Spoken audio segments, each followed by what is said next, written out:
Hello everyone, है guys, कैसे हैं आप सभी लोग। आई होप कि सारे बच्चे बढ़िया होंगे, मस्त होंगे, ज़बरदस्त होंगे। So welcome to the official YouTube channel of nursing entrance Adda 247। I hope कि सभी बच्चों की प्रिपरेशन अच्छी चल रही है और बढ़िया और घमासान तरीके से सारे के सारे बच्चे प्रिपरेशन कर रहे हैं। ठीक है, तो यहाँ पर आज मैं आपके साथ एक बहुत ही इंपॉर्टेंट टॉपिक पर डिस्कशन करने आई हूँ, जो कि इस टाइम पर आप सभी लोगों के लिए बहुत ही इंपॉर्टेंट है। यहाँ पर हम डिस्कस कर रहे हैं कि यूपीसी नेट जो आपका 2025 का एग्ज़ाम है, उसके लिए बेस्ट टाइम टेबल कैसे होगा, कि ऐसे किस तरीके से आप पढ़ाई करें कि आपका सिलेक्शन हो जाए। ठीक है, क्योंकि अभी हम सारे बच्चे बहुत ज़्यादा डरे हुए हैं। क्यों डरे हुए हैं? क्योंकि भाई एग्ज़ाम पैटर्न में चेंजेस हो गए, और जब एग्ज़ाम पैटर्न में चेंज हुए तो एकदम हम हिला के रख दिया है कि भाई ये क्या है, ये कैसे चेंजेस हैं। तो अभी पेपर का लेवल डिफ़िकल्ट होगा, ईजी होगा, कैसा होगा। ठीक है, तो सबसे पहले मेरी एक बात आप सभी बच्चों को याद रखनी है कि बच्चे, पेपर कैसा भी हो, डिफ़िकल्ट हो या इजी हो, ठीक है, लेकिन आएगा आपके सिलेबस में से, है ना।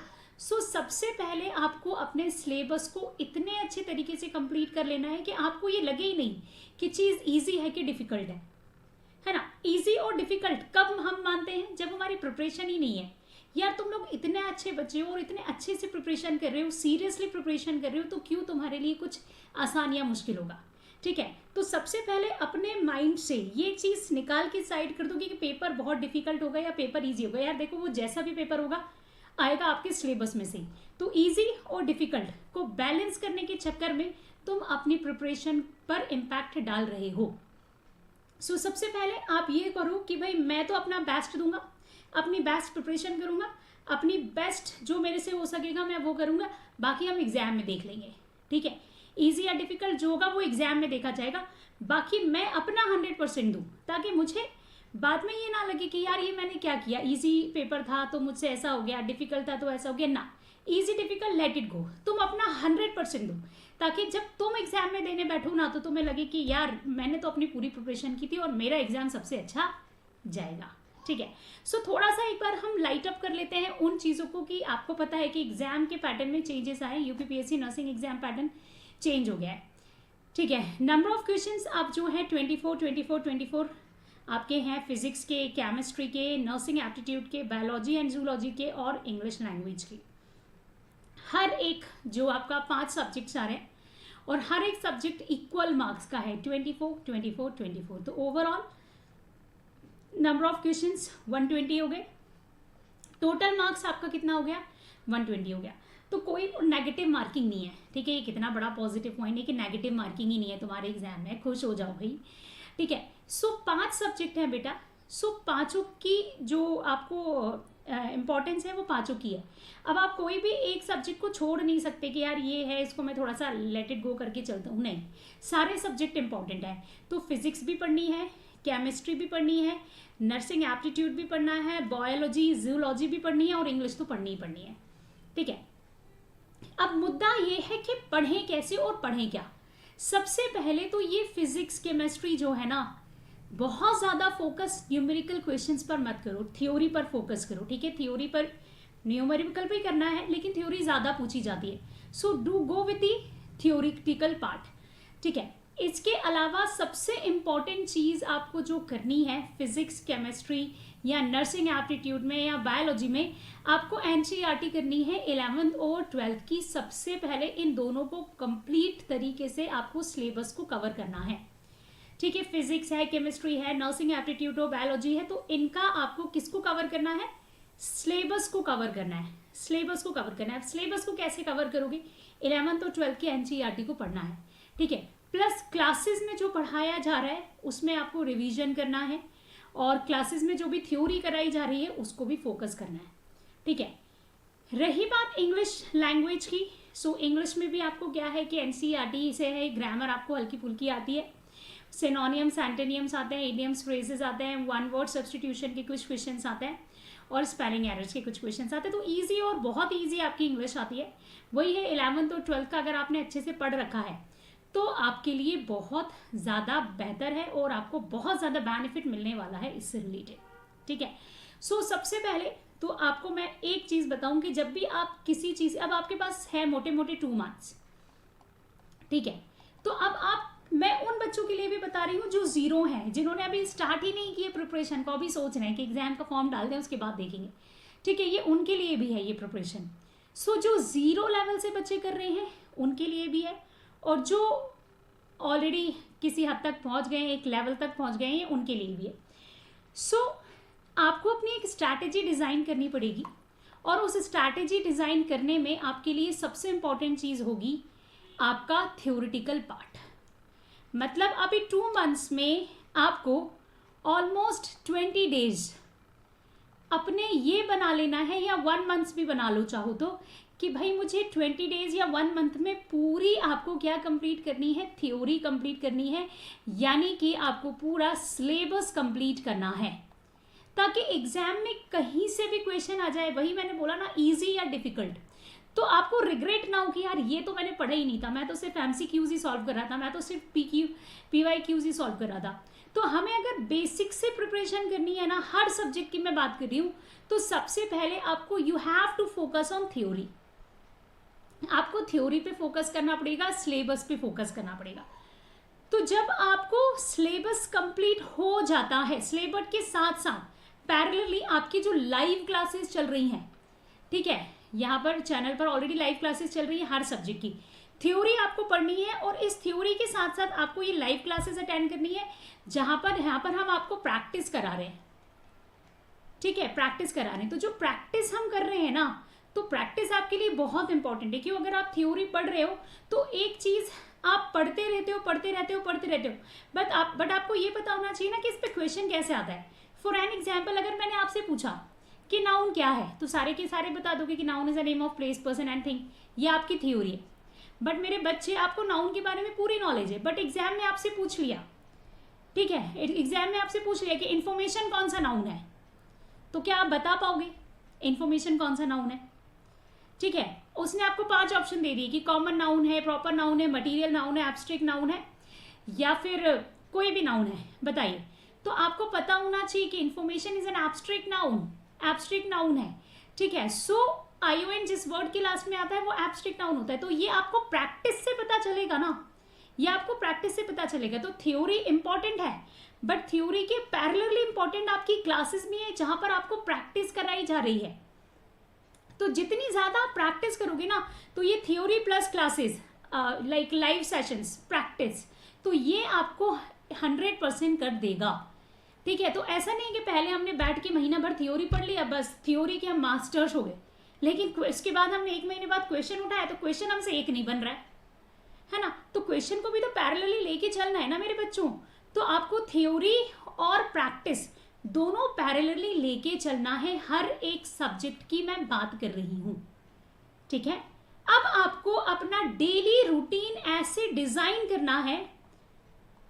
देखो, अब आपको ये तो पता है कि भाई अब आपको कम से कम 6 to 8 आवर्स पढ़ाई करनी है, ठीक है, because you don't have much time, you have 2 months, but बहुत ज़्यादा नहीं है, यू हैव 5 सब्जेक्ट्स, आपको 100% सिलेबस कवर करना है, प्लस प्रैक्टिस करना है, प्लस PYQs भी करना है। अभी आगे हम उस पर भी आएंगे, ठीक है। तो 1 मंथ का एक टारगेट बना लो कि 1 मंथ में मुझे सारे सब्जेक्ट की थ्योरीज और प्रैक्टिस क्वेश्चंस, है ना, निपटाने हैं। थ्योरीज और प्रैक्टिस क्वेश्चन क्या करने हैं, निपटा लेना है। सो आपको क्या करना है, हर एक सब्जेक्ट को, ठीक है, आपको 1 आवर थ्योरी पढ़नी है, हर एक सब्जेक्ट की 1 आवर आपको थ्योरी पढ़नी है। अब आप चाहो तो इसको इस तरीके से भी कर सकते हो, जैसे कि मंडे है तो आपने मंडे को 2 सब्जेक्ट, लाइक कोई भी 2 सब्जेक्ट्स ले लिए, जो आपको ऐसे सब्जेक्ट ले लिए जो एक इजी पढ़ रहा है और एक बहुत डिफिकल्ट पढ़ रहा है, या फिजिक्स केमिस्ट्री ले लिया सिर्फ, ठीक है, बायोलॉजी इजी होता है, नर्सिंग एप्टीट्यूड तो PYQ से आई थिंक हो जाता है ना, उसमें बहुत ज़्यादा डिटेल करने की जरूरत नहीं होती, बट फिर भी नेक्स्ट डे आपने 3 सब्जेक्ट ले लिए जो कि आसान लगते हैं, आपको आसान लगते हैं। तो एक दिन 2 सब्जेक्ट जो कि डिफिकल्ट है, दूसरे दिन 3 सब्जेक्ट जो कि आपको आसान लगते हैं, इनकी थ्योरी प्लस प्रैक्टिस, दूसरे दिन इनकी थ्योरी प्लस प्रैक्टिस। तो ऐसे आपके 15 डेज में आपको ये फिजिक्स केमिस्ट्री या जो भी, और एक दिन आपको इंग्लिश, बायोलॉजी और केमिस्ट्री, तो ये आपके जो है सब्जेक्ट्स कवर हो जाएंगे। तो इस तरीके से आप अपने कोर्स को डिज़ाइन करो, और हर एक कोर्स को आपको किस तरीके से करना है मेरे बच्चे, हर कोर्स को आपको एक बार पढ़ना है, थ्योरी पढ़ना है और प्रैक्टिस करनी है। अब प्रैक्टिस आप चाहो तो लाइव क्लासेस में आके भी कर सकते हो, प्लस आप उस पर्टिकुलर टॉपिक से रिलेटेड कोई क्वेश्चंस आपको जहां पर भी मिल रहे हैं एग्जाम पॉइंट ऑफ व्यू से, वहां से उन क्वेश्चंस को लगाओ। बुक होगी, अरिहंत की होगी, एनसीईआरटी होगी, कुछ भी होगी, प्रैक्टिस जरूर कीजिए, ठीक है। सो मुश्किल से 1 मंथ में जो है आपका ये वाला पार्ट कवर हो जाएगा अगर आप फोकसली कर रहे हो तो। और आपको मान के चलना है 6 से 8 घंटे मुझे पढ़ाई को देना है, ठीक है, थ्योरी और जो आपकी थ्योरी के अलावा आपकी प्रैक्टिस को भी। अब जो बचा हुआ टाइम है, ठीक है, अब जो बचा हुआ टाइम है उसमें आप चाहो तो बैठे हुए हो, आपने देखा कि क्लासेस चल रही हैं, फटाक से ज्वाइन कर ली, उसमें पार्टिसिपेट करने लगी। देखो क्लास में पार्टिसिपेट करने से क्या होता है, बहुत सारे बच्चे बोलते हैं हम तो सेल्फ स्टडी कर रहे हैं, हम तो सेल्फ स्टडी से कर लेंगे। सेल्फ स्टडी बहुत इंपॉर्टेंट होती है, मैं डिनाई ही नहीं कर रही हूँ, लेकिन जब आप लाइव जुड़ते हो ना बेटा तो आपको कंपटीशन मिलता है, तो कंपटीशन भी तो कितना इंपॉर्टेंट है ना। आपको वहां पर कॉम्पीट करना है करोड़ों लोगों में, लाखों लोगों में। यहाँ पर क्या है, यहाँ पर तो कुछ लाइक 100 स्टूडेंट्स हैं, ठीक है, 200 है, 300 है, हंड्रेड्स ऑफ स्टूडेंट्स से आपको क्या करना है, कॉम्पीट करना है। जब आप देख रहे हो अपना स्टैंड किया भाई 100 स्टूडेंट्स में आप कहाँ स्टैंड कर रहे हो, तभी तो आप थाउजेंड्स और लैक्स तक पहुंच पाओगे ना। सो सबसे पहले तो आपको अपनी परफॉर्मेंस पर फोकस करना है, और नेगेटिव कमेंट जो बच्चे करते हैं उनको नेग्लेक्ट करके अपना पढ़ाई पे फोकस करना है, ठीक है। बताना है कि भाई मैं पढ़ने आया हूँ, मैं तो पढ़ के रहूंगा। सबसे पहले सबसे इंपॉर्टेंट होता है फोकस। अगर आपका फोकस है आपके लक्ष्य पर तो आपको कामयाब होने से कोई नहीं रोक सकता, ठीक है। सो ये आपकी स्ट्रैटेजीज है, ये आपका डिजाइन है कोर्स के, आपको इस तरीके से डिजाइन करना है। सेकेंड इंपॉर्टेंट थिंग बचा उसके बाद आपका लास्ट 1 मंथ, ठीक है। तो लास्ट 1 मंथ में 15 डेज आपको फिर से क्या करना है, पूरे कोर्स का रिवीजन करना है। जो भी आपने पढ़ा है डिटेल में उन सारे कोर्स का रिवीजन करना है, और रिवीजन के साथ साथ आपको एमसीक्यूज आकर के लाइव सॉल्व करने हैं या किताब से सॉल्व करने हैं, प्लस आपको पीवाईक्यूज भी सॉल्व करने हैं। अब लास्ट जो 15 डेज है ना, लास्ट 15 डेज, ये तो 1 मंथ जो आपका बचा था उसमें 15 डेज रिवीजन हो गया। अब हम आ गए लास्ट 15 डेज पर। अब ये जो आखिरी के 15 दिन है, अब हमें ना इसमें थ्योरी पढ़नी है ना हमें इसमें रिवीजन करना है, इसमें हमें सिर्फ और सिर्फ क्या करना है, क्वेश्चंस लगाना है, दे क्वेश्चंस लगाना है, क्वेश्चंस लगाना है, क्वेश्चंस लगाना है, सॉल्यूशन करना है, क्वेश्चंस लगाना है, सॉल्यूशन करना है। अगर लास्ट के 15 डेज में आपको 10 आवर्स भी पढ़ना पड़े ना बच्चे, तो घबराना मत, सारे डिस्ट्रैक्शन को अपनी लाइफ से दूर कर दो। व्हाट्सएप है, फेसबुक है, इंस्टाग्राम है, दूर कर दो। जो आपको लग रहा है कि यार इससे मैं डिस्ट्रैक्ट हो रहा हूँ या मेरी पढ़ाई डिस्ट्रैक्ट हो रही है, इन सारी चीज़ों को दूर कर दो, ठीक है। 15 दिन आखिरी के अपने आप को झोंक दो कि भाई मुझे तो गवर्नमेंट कॉलेज चाहिए और मुझे बेस्ट कॉलेज चाहिए, ठीक है। अगर आपको अपनी मंजिल तक पहुंचना है ना तो you have to be more focused, है ना। सो 15 डेज आपको लास्ट के 10 आवर्स भले ही पढ़ना पड़े, लेकिन आपको सारे सब्जेक्ट्स के क्वेश्चंस लगाने हैं, एमसीक्यूज लगाना है, and you have to focus on PYQs as well. PYQs पर भी फोकस कीजिए, ज्यादा से ज्यादा पीवाईक्यूज सॉल्व करने से। पीवाईक्यूज क्या होता है बच्चे, वो मिरर होता है एग्जाम में। अभी तक जैसे क्वेश्चन आए सेम ही पैटर्न को फॉलो करेगा, वो मिरर होता है, ठीक है। कि भाई वो आपको बोलेगा पीवाईक्यूज कि भाई मैं ही तुम्हें मिलूंगा एग्जाम में, देख के डरना मत मुझे, ठीक है। तो पीवाईक्यूज आर दी मिरर, वो एक मिरर है, आपको एग्जाम में डेफिनेटली मिलेंगे, और उन पैटर्न्स आपसे तब बनेंगे नहीं। क्यों? क्योंकि आपने पीवाईक्यूज लगाए नहीं, आप तो कंपटीशन में एमसीक्यूज एमसीक्यूज एमसीक्यूज, नए पैटर्न तब करोगे ना जब पुराने आपको अच्छे से बनते होंगे। सबसे पहले पीवाईक्यूज को कंप्लीट कर लो। मैं आपको अभी क्लास में पीवाईक्यूज ही करा रही हूँ, आप सभी को पता है ना मेरी क्लास 12 बजे होती है लाइव क्लास, तो पीवाईक्यूज ही करा रही हूँ, मतलब एग्जाम में जो क्वेश्चन आते हैं वही करा रही हूँ। तो सबसे पहले आपको वो पार्ट निपटाना है जहां से आने के चांसेस ज्यादा होते हैं। सो पीवाईक्यूज तो मिरर है ना, वो तो आना ही आना है। सो वो पैटर्न ज्यादा इंपॉर्टेंट होते हैं, तो सबसे पहले तो उन पैटर्न को फोकस्ड करो, ठीक है। कि ये पैटर्न है, इनको मैं एकदम घोल के पी लूँ। आप देखोगे कि क्वेश्चंस ना रिपीट हो रहे हैं, आपको इंपॉर्टेंस पता चलेगी ग्रामर की कि कौन से पार्ट से ज्यादा क्वेश्चन आ रहे हैं, जैसे टेंस से ज्यादा आ रहे हैं, वर्ब से आ रहे हैं, आपके प्रोनाउन से आ रहे हैं, आर्टिकल से आ रहे हैं। तो ये कैसे पता चलेगा कि मैडम आपने बोल दिया मैंने मान लिया ना, मैडम मैं खुद स्टडी करूंगा। और मैं कैसे स्टडी करूंगा, मैं पीवाईक्यू सॉल्व करूंगा, और जब मैं पीवाईक्यू सॉल्व करूंगा तो मुझे पता चल जाएगा कि कौन से टॉपिक्स जो है वो ज्यादा इंपॉर्टेंट है और मुझे ज्यादा पढ़ने की जरूरत है ना। सो पीवाईक्यूज, एमसीक्यूज, ये सारी चीजें बच्चे आपकी लाइफ में बहुत मैटर करती हैं जब आप एग्जाम देने जाओगे, तो ये सारी चीज़ें आपको मिलेंगी। सो फर्स्ट आपको PYQs पर फोकस करना है, क्योंकि आपको ये पैटर्न कंप्लीट करना है। उठा लो 10 एक साल की PYQs, निपटा डालो। पढ़ने ही तो बैठे हो ना, झोंक दो अपने आप को। आखिरी के 2 महीने फिर ऐश ऐश है। उसके बाद आपको लास्ट में क्या करना है, MCQs सॉल्व करने हैं। MCQs सॉल्व करने हैं, ठीक है, लेकिन पहले PYQs, ठीक है। मतलब ये 15 डेज जो है ना, इसमें बस और बस आपको क्या करना है, day practice practice practice practice practice. ना हमें थ्योरी पढ़नी है, ना हमें रिवीजन करना है। कर लिया हमने ये फर्स्ट मंथ में, आगे के 15 डेज में रिवीजन भी कर लिया, खत्म कहानी। अब सिर्फ हमें जो करना है ना, वो सिर्फ और सिर्फ ये है कि हमें बहुत ज़्यादा फोकस होकर क्वेश्चंस पर काम करना है। Clear it to everyone? So इस तरीके से आप अपने ये 2 महीने को एकदम बुक कर लो कि मुझे स्टार्टिंग के 1 मंथ में ये चीज़ें करनी है, नेक्स्ट हमें टाइम में ये सब कुछ करना है। तो ये जो अगर आपने इस तरीके से अपने सिलेबस को डिज़ाइन कर रखा है, अपनी टाइम टेबल को बना रखा है, तो आपको सिलेक्ट होने से कोई नहीं रोक सकता। डेफिनेटली आपको आपका ड्रीम कॉलेज मिलेगा, आई गारंटी, ठीक है। एक बार कोशिश तो करो। हमेशा चीज़ें जो है ना, वो इम्पॉसिबल में भी आपको पता है ना कि पॉसिबल हिडन है। सो पॉसिबल है हर काम करने का, बस you have to be more focused and you have to be determined, ठीक है, कि मैं ये कर सकता हूँ and I have to do it. मुझे ये करना पड़ेगा फॉर माई सेल्फ, मेरे लिए, मेरे पेरेंट्स के लिए, ठीक है, जिन्होंने मुझसे भी ज़्यादा सपने देख रखे हैं, उन सभी के लिए, ठीक है। सो लास्ट में मैं बस यही कहूँगी कि ये जो सिलेबस मैंने आपको बताया है, इसे आपको बहुत अच्छे तरीके से समझना है और इस तरीके से करना है, ठीक है। बाकी 12 बजे लाइव क्लासेस होती है, उसमें आपको मुझे मिलना है। इसके अलावा आपकी प्रिपरेशन को और आसान करने के लिए, है ना, और ताकि आप बहुत अच्छे तरीके से अपनी प्रिपरेशन को कर सको। थ्योरी के लिए आपको, भाई थ्योरी बहुत ज़्यादा प्रॉब्लमेटिक है कि थ्योरी कहाँ से पढ़ें, NCERT से कैसे, इससे कैसे, उससे कैसे। तो हमने आपके लिए और आसानी कर रखी, हमने सब कुछ कर रखा है, अब आपका टाइम है।